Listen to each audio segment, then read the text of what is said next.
Yes. Hello, future company secretaries. Welcome back to the next lecture.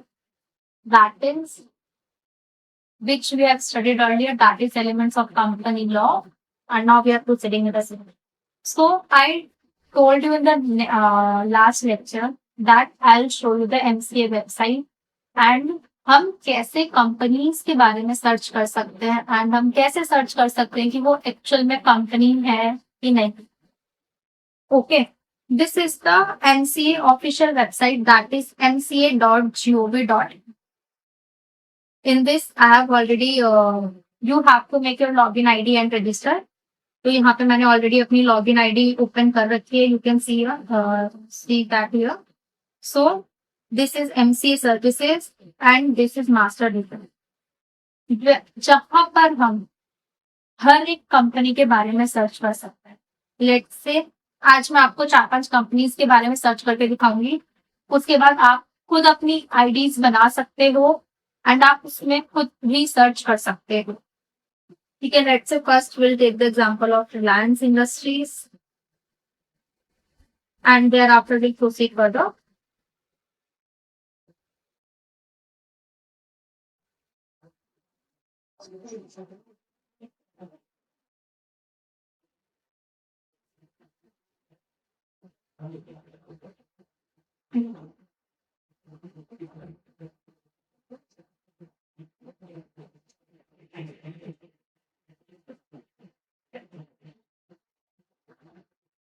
देखो, you can see कि Reliance industries के नाम पे कितनी सारी कंपनीज है.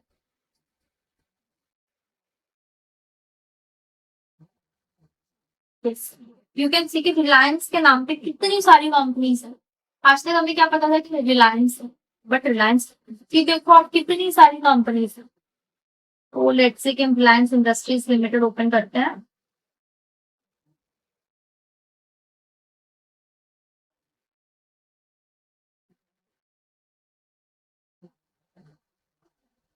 I guess there is some technical glitch.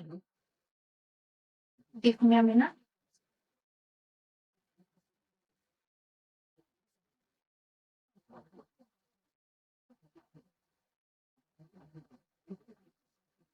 Yes, this is opening Reliance Industries Limited. Yes. तो इस केस में जब तक वो ओपन हो रहा है, let me tell you, this is the MCA official website. And आपको ना हर सीएस में एंड आपको भी इस वेबसाइट पे काम करना ही करना है. आप अपनी लॉगिन आईडीज बनाओ, आप एनालाइज करो आप क्या कर सकते हो क्या नहीं कर सकते एंड एवरीथिंग.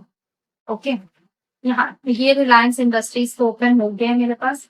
देखो, सबसे फर्स्ट थिंग क्या आप क्या जान सकते हो उस company, CIN number. CIN number is corporate identification number. ये हर कंपनी का अलग अलग होता है. ओके, तो this is L is basically L here is basically listed or unlisted. Then this is industry code 17110. Then MH is Maharashtra, that is name of the state. 1973. What is this? This is date of 1 second. Let me write down here the SIN number. So I will bifurcate you from here. L 17110. 17110 and 1973. TFC for conference address. Yes.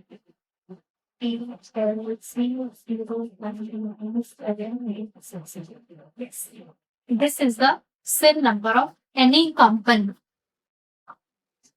जी, इतना बड़ा SIN number होता है हर company का. हाँ जी, but इसको read out करने का ना, आप इस SIN नंबर से आपको क्या लगता है, क्या फाइंड आउट कर. लेट मी टेल यू, आप इस SIN नंबर से स्टेटस ऑफ कंपनी, हाँ जी, स्टेटस क्या है कि लिस्टेड है या unlisted, L is for listed, U is for unlisted. This is 17110 is industry group. क्या है? Industry group.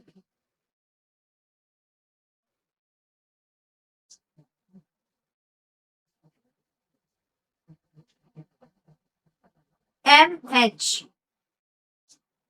क्या है ये? स्टेट. किस स्टेट में कंपनी इनकॉर्पोरेट हुई है? किस स्टेट में कंपनी का रजिस्टर्ड ऑफिस है? Next is 1973. That is year of incorporation.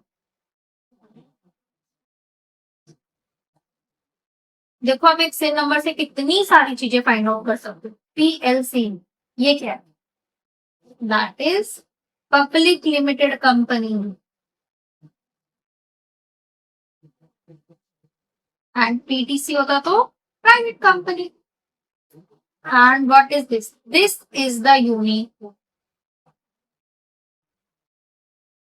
जो हर कंपनी का अलग होता है. तो आप देखो आप एक सिन से क्या क्या फाइंड आउट कर सकते हो. कंपनी लिस्टेड है कि अनलिस्टेड है, कंपनी किस इंडस्ट्री में है, कंपनी किस स्टेट में रजिस्टर्ड ऑफिस है, कंपनी कब इनकॉर्पोरेट हुई है. ईयर ऑफ इनकॉर्पोरेशन से आप एक और चीज पता लगा सकते हो कि वो 2013 वाले कंपनीज एक्ट में इनकॉर्पोरेट हुई है कि 1956. कैसे? ये 1973 में इनकॉर्पोरेट हुई, यानी कि 2013 में तो इनकॉर्पोरेट हुई नहीं होगी. It means it is incorporated under companies act 1956. Next public limited है, प्राइवेट लिमिटेड, आप ये भी पता लगा सकते हो. तो this is basically the CIN number of the company. Next you can say see ROC name कि कंपनी की किस ज्यूरिसडिक्शन में ROC पड़ता है. कौन सी ज्यूरिसडिक्शन का ROC कंपनी को पड़ता है, यानी कि कंपनी को इनकेस किसी चीज के लिए ROC का अप्रूवल चाहिए तो वो कौन से ROC के पास जाए. Next registration number. This is the last unique code of the CIN. Next you can say date of incorporation. CIN number से हमने क्या देखा कि कंपनी किस साल इनकॉर्पोरेट हुई थी. That is 1973. और अब डेट ऑफ इनकॉर्पोरेशन हमें क्या बता रही है कि हाँ जी 8 मई 1973 में इनकॉर्पोरेट हुई थी company. Next you can access the email ID of the company. That is savitri.parekh@ril.com. कौन है सावित्री पारेख? अभी हम देखेंगे. ठीक है. Next is registered address. See you can see कि that is from Mumbai. In sin you have seen that the company is registered in Maharashtra. So you can see the registered office is in Mumbai. Next listed in stock exchange. ये आप खुद बताओ. Starting sin किससे थी? L से. Means yes it is listed on the stock exchange. Next is category of company. Company limited by shares. ये अभी हम पढ़ेंगे. सब कैटेगरी नॉन गवर्नमेंट कंपनी ये भी अभी हम पढ़ेंगे. क्लास ऑफ कंपनी पब्लिक ये तो हमें सिन से ही पता चल गया था. Next is authorised capital and paid up capital. You can see that also from the same. Date of last AGM की लास्ट एजीएम कब हुई थी इस कंपनी की. डेट ऑफ बैलेंस शीट कौन से साल की बैलेंस शीट इन्होंने सबमिट कर दी ROC में. जो हमने पढ़ा था कि कंपनी को बहुत सारे कॉर्पोरेट डिस्क्लोजर्स देने पड़ते हैं. तो that is the date of balance sheet की कब हमारी बैलेंस शीट किस साल की बैलेंस शीट बेसिकली इन्होंने सबमिट कर दी है. दैट इज 31 मार्च 2026, यानी कि 25-26 की बैलेंस शीट इनकी ऑलरेडी डन. कंपनी का स्टेटस एक्टिव है. स्मॉल कंपनी है कि नहीं ये भी क्राइटेरिया अभी हम पढ़ेंगे. Next what you can C directors and signatory duties.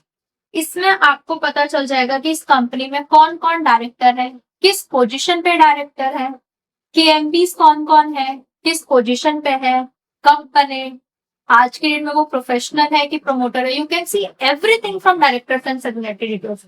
हमने अभी उधर क्या देखा था email ID savitri.parekh@ril. See who is Savitri Parekh. She is company secretary of the Reliance industries limited. So and you can see other things like whole time director कौन है इसमें, directors कौन है, सीएस कौन है, मैनेजिंग डायरेक्टर कौन है, सीएफओ कौन कौन है एंड एवरीथिंग. एक कंपनी में कितने डायरेक्टर होने चाहिए ये भी हम आगे कवर करेंगे कि मैक्सिमम 15 डायरेक्टर हो सकते हैं एक कंपनी में, उससे ज्यादा भी हो सकता है. उसके लिए you have to pass the special resolution, वो हम आगे पढ़ेंगे. सो इस कंपनी में कितने डायरेक्टर्स हैं, ये तो 16 आ रहे हैं. जी नहीं, इसमें हमारे दो KMPs भी हैं, CFO and company secretary, they are not the directors. तो टोटल नंबर ऑफ डायरेक्टर्स कितने हो गए 14, यानी कि यस मैक्सिमम 15 हो सकता है. अभी इस कंपनी में कितने हैं 14. Now you can see their categories, that is they are professional और इंडिपेंडेंट और promoters and their date of appointment and authorise signatory है कि नहीं. Okay, next back to our module. See मैं यहाँ पे मॉड्यूल से क्यों पढ़ा रही हूँ, बिकॉज ICSI मॉड्यूल, ICSI का मॉड्यूल है भी जो हर एक स्टूडेंट के पास अवेलेबल होगा. So you don't need to purchase anything extra. अगर आपको नोट्स चाहिए तो we can provide that also, but अभी मेरा मेन पर्पस और मेन जो मेरा है कि मैं मॉड्यूल से क्यों पढ़ा रही हूँ वो यही है कि आप सबके पास अवेलेबल है वो module, and you can highlight साथ साथ की मैम जो हाईलाइट कर रही है मैं वो हाईलाइट कर लेती हूँ, या that is important. So you can highlight that, only that's the purpose of teaching you from the module. Last हमारा लिफ्टिंग ऑफ कॉर्पोरेट डील तक हो गया था. Yes, now will proceed with the type of companies. कितने तरीके की companies होती, अभी तक हमने पढ़ा कंपनी क्या होती है, अब हम पढ़ेंगे कंपनी कितने टाइप्स की होती है. ऐसा नहीं कि सिर्फ पब्लिक और प्राइवेट हो गई या फिर कंपनी लिमिटेड बाय शेयर, तो कंपनी के बहुत टाइप होता है. सो कंपनी के टाइप्स को दो तरीके से क्लासिफाई करा गया है, एक लायबिलिटी के टर्म्स में एंड एक नेचर के term.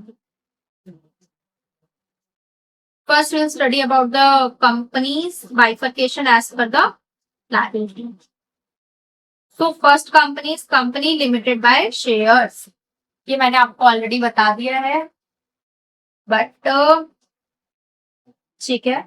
Company limited by shares means the company जिसके मेंबर्स की लायबिलिटी लिमिटेड है up to the shares they hold. Yes, इसी क्विक आंसर प्लीज कि मेंबर्स की लायबिलिटी लिमिटेड है कंपनी के शेयर्स जितने वो होल्ड करती है, बट पर प्राइस उसका कौन सा है, options, book value, market value, nominal value, none of the above. Yes, we have discussed this in the last class as well. Yeah, the answer is C, that is nominal value. Nominal value. Member of the company limited by shares is required to pay only the nominal amount of shares held by him and nothing more. Okay. And अगर shares पहले से ही fully paid up है तो उन्हें कुछ और देने की जरूरत ही नहीं है. यस, नथिंग टू पे. Next, company limited by guarantee, ये भी हम लास्ट लेक्चर में कवर कर चुके हैं, but company limited by guarantee में क्या होता है कि जो मेंबर्स की लायबिलिटी है वो लिमिटेड कहां तक होती है, to the extent of the amount he or she guarantee at the time of incorporation.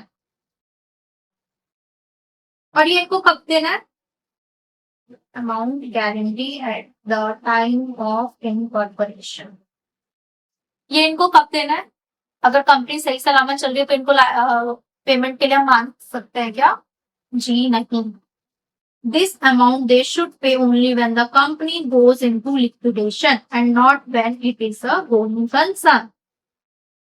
Limited by guarantee companies basically कहाँ पे बनती है, जहाँ पे रिस्क ज्यादा है, क्योंकि अमाउंट एक हम लिमिट करें ना कि हम इतना गारंटी देते कि आप इतना ही देंगे, तो आपको क्या लगता है कि कहाँ पे बनने के चांसेस ज्यादा है कंपनी लिमिटेड बाय गारंटी? जहाँ पे हैवी रिस्क इन्वॉल्व है, हैवी लाइबिलिटीज इन्वॉल्व है, तो that is clubs, trade association, societies और जो भी अदर कंपनीज कोई अगर डिफरेंट ऑब्जेक्ट के साथ प्रमोट कर। Student please highlight this is very important and एक एमसीक्यू इससे आएगा ही आएगा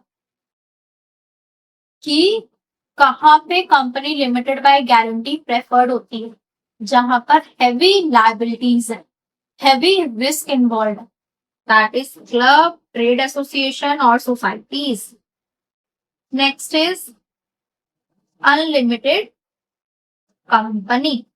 अनलिमिटेड कंपनी क्या है? जिन मेंबर्स की लाइबिलिटी अनलिमिटेड है, मेंबर्स है अनलिमिटेड लाइबिलिटी। इसका मतलब क्या है? लिमिटेड लाइबिलिटी पे क्या होता है कि आपके पर्सनल एसेट्स आर सेफ। आपको कहां तक पे करना है? सिर्फ जहां पे आपका nominal amount of the shares you hold. What is in unlimited company? In case of unlimited company, your personal assets are also liable for the company's debt. Unlimited liability आज की केस में बहुत कम मिलती है, बट अनलिमिटेड कंपनीज एग्जिस्ट करती हैं। But unlimited companies होती हैं जहां पे मेंबर्स पर्सनली लायबल हैं। बट इसका मतलब ये है क्या कि कंपनी क्रेडिटर्स डायरेक्टली आके बोलेगा भाई मेरे पैसे दे? जी नहीं, प्रॉपर प्रोसीजर के साथ होगा वाइंडिंग अप वगैरह। मेंबर्स की लाइबिलिटी अनलिमिटेड जरूर है, बट कोई क्रेडिटर्स डायरेक्ट आके उनका कॉलर नहीं पकड़ सकता कि भाई हमारे पैसे खत्म करके दे, हमारे पैसे दे। ये पार्टनरशिप के केस में होता है। पार्टनरशिप के केस में इंडिविजुअल पार्टनर से क्रेडिटर्स आके मांग सकते हैं पैसे, but not in the case of company. उनके पर्सनल एसेट्स कब मांगे जाएंगे? जब कंपनी गोइंग कंसर्न है तो भी? जी नहीं, this is only in case of winding up of the company. Other than this they are not required to pay the means their liability is limited, and at the time of winding up their liability is unlimited, and to pay the company's debts and obligations, or you can say liabilities, members personal assets are also be used. Next we'll study about the private company and public company and one person company. अभी हमने क्या पढ़ा? Company limited bye share, company limited by guarantee and unlimited company. That is bifurcation of company based on the liability. Now we'll study the bifurcation of company based on their nature. Yes. We'll start with the private company. Private company means कोई भी company जिसका minimum paid up share capital government ने जितना prescribe कर रखा उससे ज्यादा नहीं होना चाहिए। सी प्राइवेट कंपनी के केस में क्या होता है ना, उसके आर्टिकल्स ना 3 चीज के लिए रेस्ट्रिक्ट करता है। First, restrict the right to transfer it shares. Madam हमने तो पढ़ा था, अभी तो आपने पढ़ाया था कल कि शेयर्स तो फुली ट्रांसफरेबल होते हैं, कोई नहीं रोक सकता। तो ये तो रेस्ट्रिक्ट कर रहा है, ये रेस्ट्रिक्ट कर रहा है, मना नहीं कर रहा। Yes, shares are freely transferable, but private के कंपनी के केस में देयर आर सम रेस्ट्रिक्शंस। ये मना नहीं कर रहा, ध्यान से देखो मैंने क्या बोला था, शेयर्स फ्रीली ट्रांसफरेबल होते हैं, बट यहाँ पे रेस्ट्रिक्शन है उस फ्रीली ट्रांसफरेबल पर। प्राइवेट कंपनी के केस में मेंबर्स कितने होते हैं? 200। तो नाउ यू कैन सी कि ये रेस्ट्रिक्शन क्यों है, ताकि मेंबर्स 200 से ज्यादा एक्सीड ना हो जाए। लेट से कि अभी एक प्राइवेट कंपनी है, उसमें मेंबर्स हैं 190 मेंबर्स, उसमें से एक मेंबर के पास है 20,000 शेयर। अब इसको ये अपने शेयर्स बेचने हैं, तो ये तो पॉसिबिलिटी है ना कि 20 लोगों को बेच देगा। तो ये तो भाई टोटल नंबर ऑफ मेंबर्स कितने हो गए आपके? 210। मैक्सिमम कितने हो सकता है? 200। तो जस्ट ये ब्रीच ना हो इसलिए रेस्ट्रिक्शंस लगा दो। इनमें भी रेस्ट्रिक्शन में आपको पहले अपने मेंबर्स से ही पूछना है कि आपको खरीदने हैं मेरे शेयर्स, तो मैं आगे फर्दर जाऊंगा। अगर आपको खरीदने हैं तो आप ले लो, अगर नहीं खरीदने हैं तो मैं आगे फर्दर जाऊंगा। तो that's why there is a restriction. तो बच्चों सबको समझ में आ गया रेस्ट्रिक्शन क्यों है? Yes. Private companies should prohibit any invitation to the public to subscribe for any securities of the company. Private company के केस में आप ऐसे पब्लिकली ऑफर नहीं कर सकते आपके share. That is a prohibition. Okay, that is the prohibition. तो you can see, you can learn like that. One is restriction, another one is limitation, and third one is prohibition.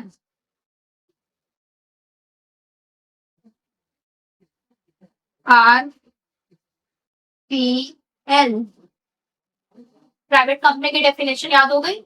क्या है? RPL, restriction, prohibition, limitation. एक restriction है कि आप freely transfer नहीं कर सकते, एक प्रोहिबिशन है कि आप पब्लिक से इनवाइट नहीं कर सकते, एक लिमिटेशन है कि मेंबर्स कितने होने चाहिए? 200।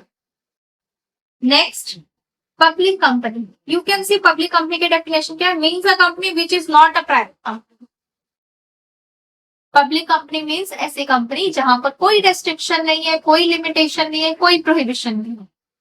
Okay, there is no RPL, तो वो क्या हो गई हमारी पब्लिक कंपनी। और minimum period of share capital as +. तो इसमें एक तो बहुत ही इंपॉर्टेंट पॉइंट है जो आज की डेट में स्टूडेंट्स तो मिस करते हैं, प्रोफेशनल भी कई बार मिस कर जाते हैं। This is very important with the point of view of exams, please highlight it. A company which is a subsidiary of a company not being a private company shall be deemed to be a public company. What is the meaning of this? It means कि अगर कोई company है जो कि public company है, नहीं, अगर कोई कंपनी है जो कि प्राइवेट कंपनी है तो इसके ऊपर वो RPL वाला तो अप्लाई हो गया। बट अगर कोई पब्लिक कंपनी की पब्लिक कंपनी की प्राइवेट कंपनी सब्सिडरी है तो ये कंपनी प्राइवेट कंपनी नहीं रहती है। अगर किसी भी प्राइवेट कंपनी की कोई पब्लिक कंपनी होल्डिंग कंपनी है तो इस केस में that private company lost its character of private company and it is a deemed public company. It is a deemed public company. Next, we'll proceed with the one-person company. One-person company means a company which has only one person as a member. अभी आपने पढ़ा private company में क्या कि minimum number of members कितने होते हैं? 200। Public company में ऐसा कोई रेस्ट्रिक्शन नहीं है। वन पर्सन कंपनी के केस में सिर्फ और सिर्फ एक पर्सन होता है as a member, only one person as a member, and in that case one person company के केस में एक ही पर्सन होता है, चाहे वो मेंबर हो, डायरेक्टर हो, वो कुछ भी हो सकता है। और सॉरी, इस केस में वन पर्सन कंपनी के केस में only one person as a member. Member कितने हो सकते हैं? मैक्सिमम वन ही हो सकता है। Next is formation of companies with charitable object. Yes, next is one person company. So what is one person company? One person company means a company which has only one person as a member. Yes, one thing. In private company, minimum number of member required is 2, and in public company, minimum number of members required are 7. So what is OPC? In case of OPC, only one member is required. यहाँ पे सिर्फ और सिर्फ एक person होता है. तो can a individual start a company? Yes, individual can start a company. To start a company we have to incorporate it and it will be registered as a one person company. So in case of one person company only one member. अगर ऐसी कोई company है जिसमें सिर्फ एक person है तो वो हमारी ओपीसी है. आज की डेट में आप कंपनी इंडिविजुअली खोल सकते हो. Yes you can. That is one person company. Next is section 8 companies. What is section 8 companies? Section 8 companies are the companies which are made or incorporated with the objective of charity. You can say charitable companies. They are basically not for profit organization. So इनका main object क्या होता है? Promotion of commerce, art, science, sports, education, research, social welfare, religion, charity, protection of. आप देख सकते हो ये सारे चैरिटेबल पर्पस है. These are not for profit because जो भी प्रॉफिट होता है इनके ऑर्गेनाइजेशन में वो हम वापस से कंपनी में ही लगा देते हैं उनके फर्दर ऑब्जेक्ट को प्रमोट करने के लिए. And it also prohibit the payment of any dividend to its members. Dividend क्या होता है? जो भी हमारा प्रॉफिट होता है, जो भी हमारा ईयर का प्रॉफिट होता है उसका हम कुछ स्मॉल पोर्शन अपने मेंबर्स में बांट देते क्योंकि एट द एंड पैसा तो उनका ही लगा है. That is dividend. But section 8 company के केस में ये प्रोहिबिट करता है डिविडेंड. क्यों प्रोहिबिट करता है? बिकॉज इन कंपनी का मेन ऑब्जेक्टिव क्या होता है? Charity related, not for profit organisation है. अगर इनको पेमेंट हम देने लगे मेंबर्स को तो हमारा पर्पस डिफीट हो जाए. नेक्स्ट, सेक्शन 8 कंपनी में कभी भी वर्ड लिमिटेड या प्राइवेट लिमिटेड नहीं लिखा होगा. अगर कोई प्राइवेट कंपनी होगी तो उसमें प्राइवेट लिमिटेड होगा, कोई पब्लिक कंपनी होगी तो उसमें लिमिटेड लिखा होगा. बट किसी भी सेक्शन 8 कंपनी में ऐसा कोई भी वर्ड नहीं आएगा. Next, small company. अभी इनिशियली हमारे लेक्चर में आपने देखा मास्टर डेटा पे कि नीचे लिखा होता है स्मॉल कंपनी है कि नहीं. तो now will study what is small company. Very important from the point of view of exams.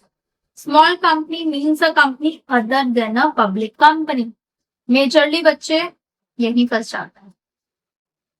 Other than a public company means public company तो कभी भी स्मॉल कंपनी हो ही नहीं सकती. किसी भी स्मॉल कंपनी को बनने के लिए वो प्राइवेट कंपनी होनी चाहिए. This is the first condition. Next limit है paid up share capital and turnover. आज की डेट में पेड अप शेयर कैपिटल की लिमिट है हमारी 10 करोड़ एंड टर्नओवर की लिमिट है 100 crore. Does not exceed 10 crore है 100 करोड़. और हमेशा याद रखो. एंड स्मॉल कंपनी का हमारे किसके ऊपर एप्लीकेबल नहीं होता. अगर कोई होल्डिंग कंपनी या सब्सिडरी कंपनी है तो वो कभी भी हमारी स्मॉल कंपनी नहीं बन सकती. नेक्स्ट, सेक्शन 8 कंपनी हमारी कभी भी स्मॉल कंपनी नहीं हो सकती. नेक्स्ट, कोई भी बॉडी कॉर्पोरेट जो किसी स्पेशल एक्ट से डील होती है तो वो भी हमारी स्मॉल कंपनी नहीं बन सकती. Now I will give you an example. Let's say this is ABC Limited having paid up share capital of rupees 1 lakh and turnover of rupees let's say 10 crore. So is it a small company? No. Why? Because it is a public company. तो ये कभी भी हमारी small company नहीं हो सकती. Next example. Let's say it is ABC Private Limited, subsidiary of XYZ Limited, having paid up share capital of rupees 10 lakh and turnover of rupees 90 crore. ये small company है? No, because it is a subsidiary of public company. Even though ये private company है, but ये public company की subsidiary है, तो ये भी हमारी नहीं है. Next, let's say it is XYZ private limited, having paid up share capital of 12 crore and turnover of rupees 90 crore. क्या अभी की स्मॉल कंपनी है? यस. नो. क्यों नहीं है? क्योंकि इसका paid up share capital 10 crore से ज्यादा है. लेट्स से paid up share capital is 2 crore होगी, तो अब क्या ये सब्सिडरी कंपनी है? यस. अब इसका पेड अप शेयर कैपिटल अगर से 2 करोड़ है, तो क्या ये सब्सिडरी कंपनी है? Yes. In that case it is small company. I hope आपको कॉन्सेप्ट समझ में आ गया होगा स्मॉल कंपनी का. मैं इस पे एग्जाम्पल्स के साथ इसलिए फोकस कर रही हूँ बिकॉज ये बहुत इंपॉर्टेंट है. इस पे MCQ आता है एग्जाम में. Next is government company. नाम से ही पता चलता है गवर्नमेंट कंपनी मीन्स जिसमें गवर्नमेंट का स्टेक हो. बट कितना स्टेक हो? एटलीस्ट 51%. अगर किसी भी कंपनी में 51% सेंट्रल गवर्नमेंट, स्टेट गवर्नमेंट या दोनों मिला के होल्ड कर रहे हैं, तो it is government company. Next is foreign company. What is foreign company? Foreign company means any company जो कि बाहर बनी. बट फिर उसको हमसे क्या मतलब? हम क्यों उसको फॉरेन कंपनी बोले?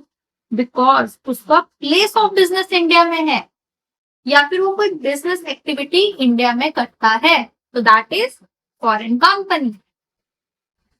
Next, holding company. But holding company पढ़ने से पहले हम पढ़ेंगे subsidiary company. What is subsidiary company?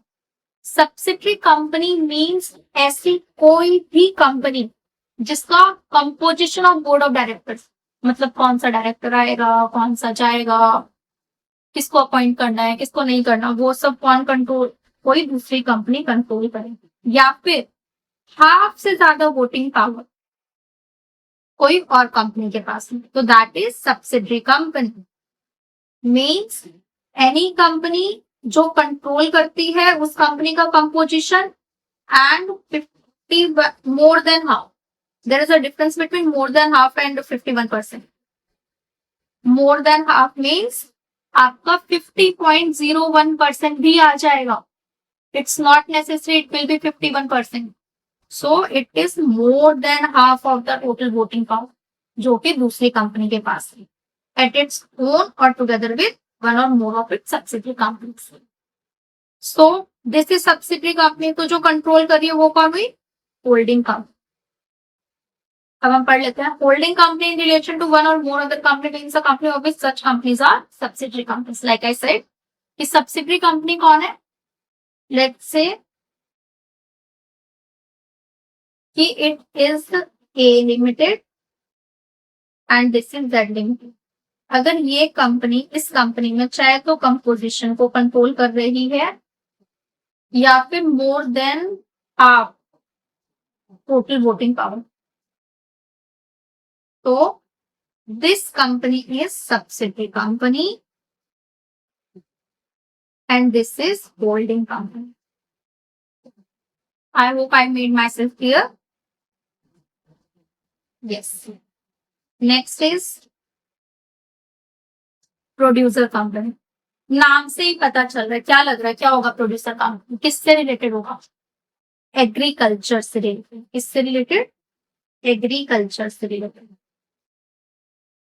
C producer company की डेफिनेशन क्या? कोई भी बॉडी कॉर्पोरेट, कोई भी बॉडी कॉर्पोरेट जिसका ऑब्जेक्ट वो हो जो कि सेक्शन 378B में डिफाइन कर. अभी हम पढ़ेंगे what is defined under section 378B and जो जिसने अपने आप को अंडर कंपनीज एक्ट 2013 या कंपनीज एक्ट 1956 में as a producer company register कर रखा है. तो what are the objects given in 378B? That is production, harvesting, procurement, trading. It's all related to the agriculture. Next is processing includes preserving, drying, distilling, brewing, venting, canning, packaging. Next is manufacturing, sale or supply of machinery, equipment. Means everything which is related to your agriculture. That is producer company. See, promoting techniques of mutually and mutual assistance, insurance of producer, generation, transmission, distribution of power and water resources. So these all are the producer company. So today we have studied about the type of company related to their nature and related to their liability. This is very important from your point of exam point of view be and from practical point of view be. Thank you, students. Now we'll meet in the next lecture. Thank you.